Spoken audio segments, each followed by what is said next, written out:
You know what most traders do when they want to get better at reading charts? And maybe you've done this. You buy another course. You add more indicators to your already crowded charts. You study more theory, rinse and repeat. And then you realize, and I still can't be a productive, profitable trader. After 30 years in the market, I've seen this cycle hundreds of times. It started with me. And here's the truth. Chart mastery never came from studying more. It came from a specific kind of practice that most traders never do. So today I'll show you the 4 things that actually accelerate chart reading. Not theory, not shortcuts, the real process. We'll talk about levels in this video, levels that you can start drawing on your screen as soon as you're done watching this. And once you understand it, charts stop feeling random. They start telling you a story every single time. Stop reading, start watching. Most traders study charts like textbooks. They memorize patterns. Head and shoulders, double tops, engulfing patterns. And then the market moves and none of it looks like the textbook because there are no textbook examples.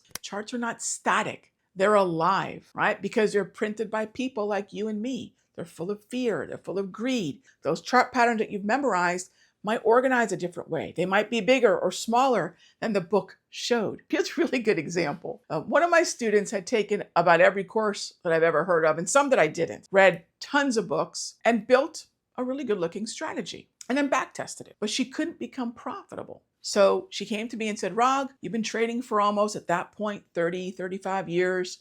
How have you stayed profitable? How have you never blown up an account? I can't get out of my own way. And I totally understood. I asked her a question. How much time have you spent watching the market, not back testing it? And she said about 45 minutes to an hour a day. She was short on time, which I can completely respect.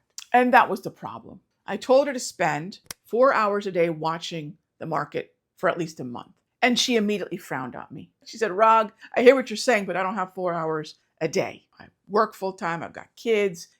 How can I get the experience I need? I said, perfect, no problem.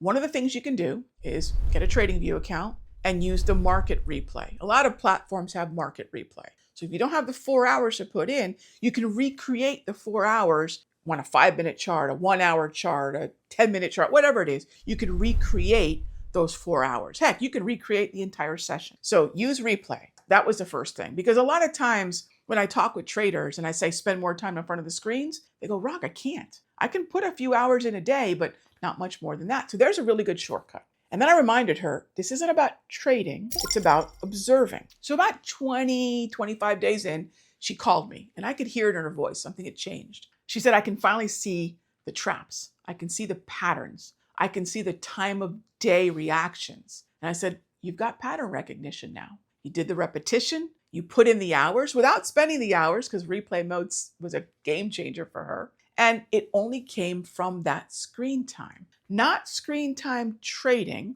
but screen time observing, taking notes, taking screen captures, watching. There's a huge difference. One builds discipline and the other builds intuition. You want that ability to train your eyes to recognize things because you've seen them over and over. You need both. And if you want to understand how institutions leave footprints on charts, in the description, I put together what I look for to recognize these things. So check out the description below. One market, one time frame, and obsess. Focus, her focus, anyone's focus, was only half the problem. If you're watching this video right now, discipline and focus are probably not the problem you have.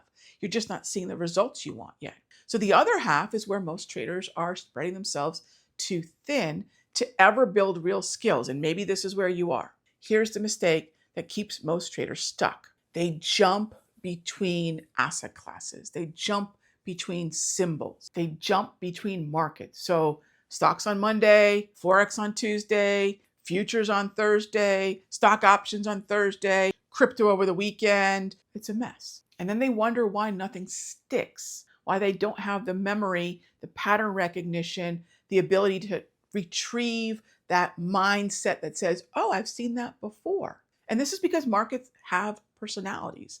They move differently at the open.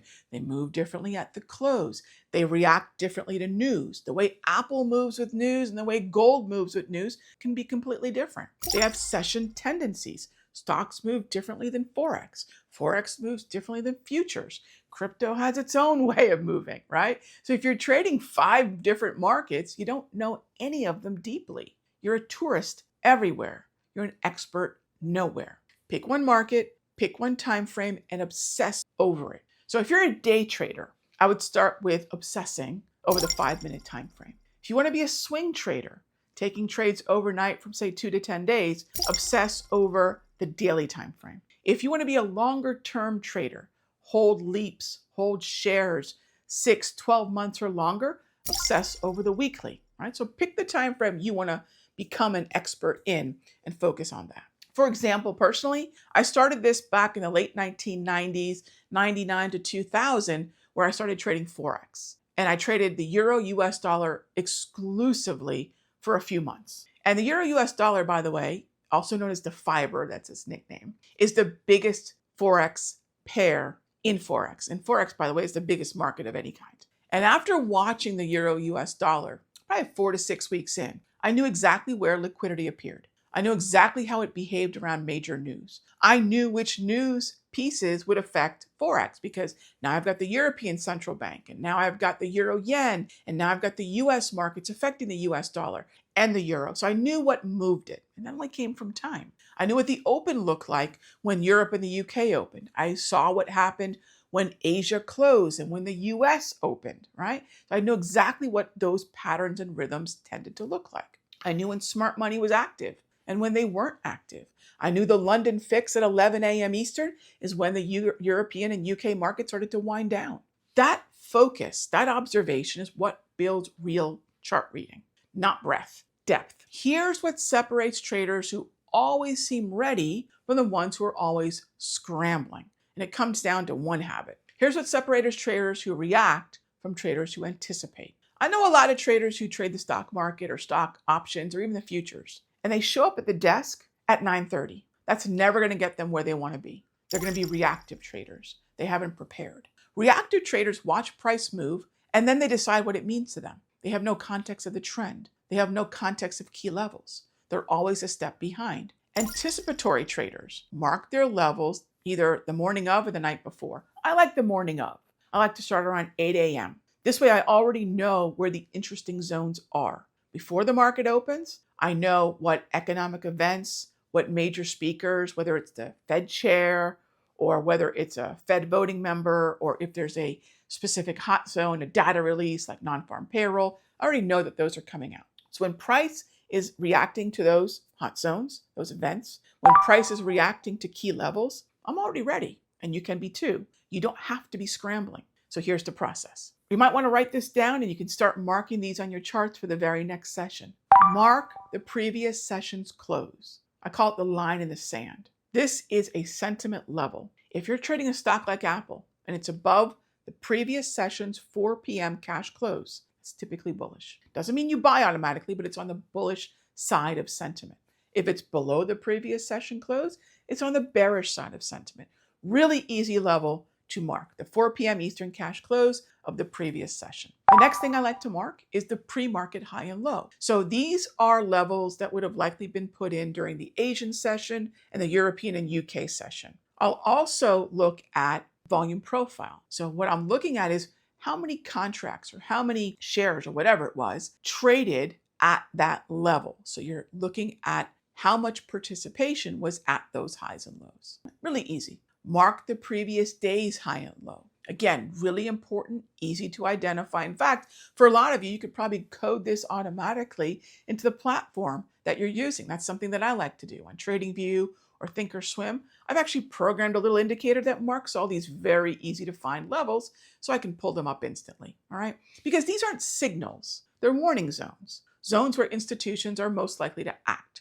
Zones where retail liquidity has already acted. Zones where liquidity is already sitting. So when price approaches these levels, I slow down, I watch, and I wait for confirmation. That's not prediction, that's preparation. And preparation is what makes charts readable. By the way, if this video is helping you, subscribe to the channel. It helps me knowing that I'm making the right content for you, and that way I can keep going in the direction that you need me to go in to get you to where you want to go as a trader. Thanks a lot. Okay, so this is where most traders get it wrong. They look at a candle pattern, for example, and ask, is this a buy or sell? And that, my friends, is the wrong question. What is the right question? What is the market doing right now? Is it trending or is it ranging?